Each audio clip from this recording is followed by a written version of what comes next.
नमस्कार. आपण रोजच्या आयुष्यात कळत-नकळतपणे असे कितीतरी नियम पाळतो, ज्यावर आपण कधी विचारच करत नाही. हे नियमच ठरवतात की आपण कसं वागायचं, कसं बोलायचं. तर आज आपण ह्याच अदृश्य नियमांच्या दुनियेत म्हणजेच आपल्या सामाजिक आराखड्यात डोकावणार आहोत. अच्छा, कधी विचार केलाय का, की वर्गात काही विचारायचं झालं, की आपला हात आपोआप वर का जातो? किंवा अनोळखी व्यक्तीने दरवाजा उघडा धरल्या, तोंडून लगेच थँक यू कसं काय निघतं? या सगळ्या गोष्टी आपल्याला कोणी मुद्दाम शिकवल्या आहेत, की हे सगळं आपोआप घडतं?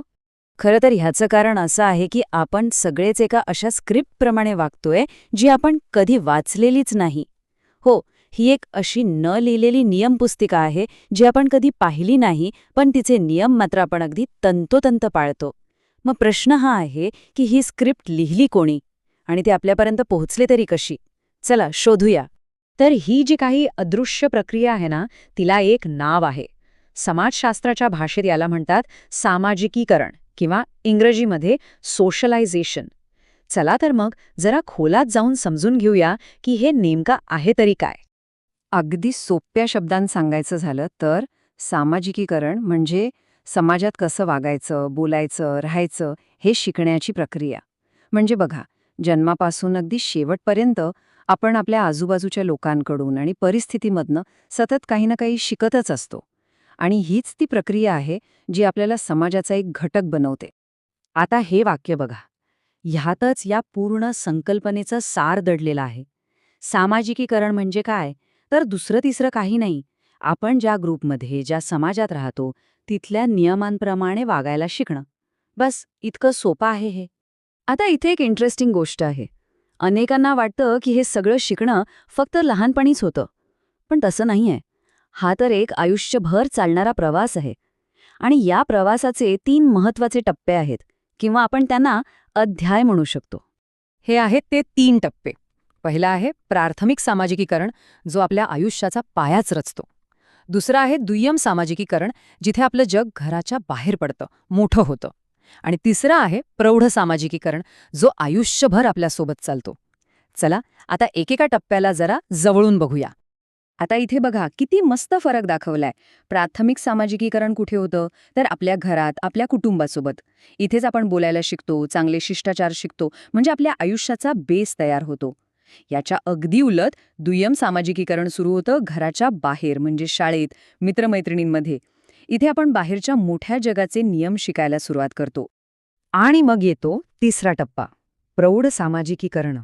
म्हणजे बघा, लग्न झाल्यावर जोडीदार म्हणून कसं वागायचं, पालक झाल्यावर मुलांची जबाबदारी कशी घ्यायची, ऑफिसमध्ये एक प्रोफेशनल म्हणून कसं राहायचं, यांसारख्या कितीतरी नवीन भूमिका आपल्याला आयुष्यभर मिळत राहतात. आणि प्रत्येक भूमिकेसोबत आपण नवीन सामाजिक नियम शिकत असतो. याचाच अर्थ ही शिकण्याची प्रक्रिया खरोखरच कधीच थांबत नाही.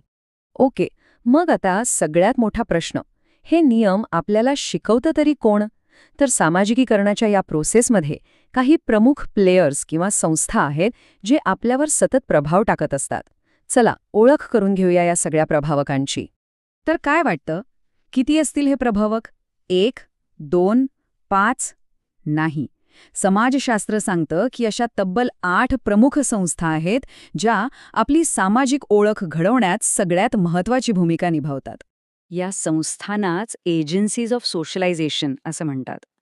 आणि याच एजन्सीज ठरवतात की आपण कसं वागणार, काय विचार करणार आणि आपली सांस्कृतिक ओळख काय असणार. जरा हा चार्ट बघा. यावरून आपल्याला लगेच कळेल की कोणाचा प्रभाव किती आहे. यातला सगळ्यात मोठा हिस्सा कोणाचा आहे? तर कुटुंबाचा. तब्बल 40%. आणि त्यानंतर येतात शाळा, मित्रमैत्रिणी आणि मीडिया, ज्यांचाही आपल्यावर खूप मोठा प्रभाव असतो. आणि ही आहे त्या 8 प्रमुख संस्थांची पूर्ण लिस्ट. आपलं कुटुंब, शाळा, मित्रमैत्रिणींचा ग्रुप, धर्म, सरकार, मीडिया, आपली नोकरी किंवा व्यवसाय आणि आपण ज्या क्लब किंवा सोशल ग्रुपचे भाग असतो ते. हे सगळे मिळूनच आपली ती अदृश्य नियमपुस्तिका लिहित असतात.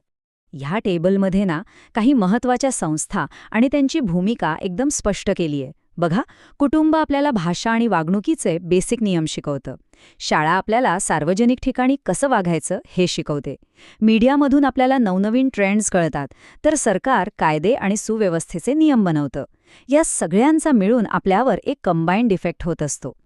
ठीक आहे, तर आता येऊया या सगळ्या चर्चेच्या शेवटच्या आणि सगळ्यात महत्त्वाच्या भागाकडे. आपण हे जे काही पाहिलं याचा नेमका अर्थ काय आणि आपल्या रोजच्या आयुष्यासाठी हे समजून घेणं का गरजेचं आहे? ह्या सगळ्याचा महत्वाचा मुद्दा हाच आहे की सामाजिकीकरण ही फक्त एक पुस्तकी संकल्पना नाहीये.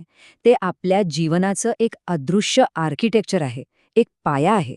याच पायावर आपली ओळख, आपले विचार आणि अख्खा समाज उभा आहे. हेच ते आर्किटेक्चर आहे जे समाजाला एकत्र ठेवतं.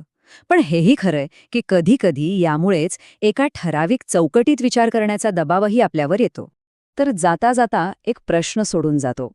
आज आपण जे काही समजून घेतलं त्यावरून थोडा विचार करा आणि स्वतःला विचारा की आपल्या स्वतःच्या सामाजिक नियमपुस्तिकेचे मुख्य लेखक कोण आहेत?